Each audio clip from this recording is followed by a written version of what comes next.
জীবনকে কখনো কারো জন্য উৎসর্গ করে দিবেন না। সে হোক স্বামী কিংবা সন্তান। মাঝে মাঝে নিজেরও যত্ন নিবেন। এটা মনে করেই আমি আমার নিজের যত্ন নেওয়ার জন্য আসছি। হঠাৎ মনে হলো এই কথাটা। একটা সময় আসবে আপনার জীবনে টাকা পয়সা গাড়ি বাড়ি সবকিছু থাকবে, কিন্তু আপনার জীবনে আর আনন্দ থাকবে না, সুখ থাকবে না, কোনো কিছু চাওয়া পাওয়ার থাকবে না।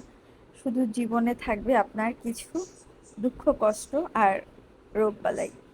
সেটা নিয়েই ধুঁকতে ধুঁকতে একসময় জীবন শেষ হয়ে যাবে। যাই হোক, এই যে ছোট তেলের কৌটাটা দেখছেন, এটা আমার ভীষণ পছন্দ। এটাকে আমি ভীষণ যত্ন করে রাখি। ছোট ছোট কিউট কিউট জিনিস আমার ভীষণ ভালো লাগে।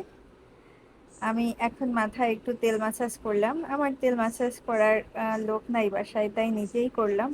আর একটা জিনিস লক্ষ্য করেছেন, আমার কিন্তু একটাও চুল পড়ে না। কারণ আমি, এটার একটা আমার মনে হয় কারণ আছে, সেটা হচ্ছে আমি ছোটবেলা থেকে আমার চুল ছোট রাখি। আর এটাই হয়তো বিশেষ কারণ। যাই হোক, সবাই ভালো থাকবেন। আল্লাহ হাফেজ।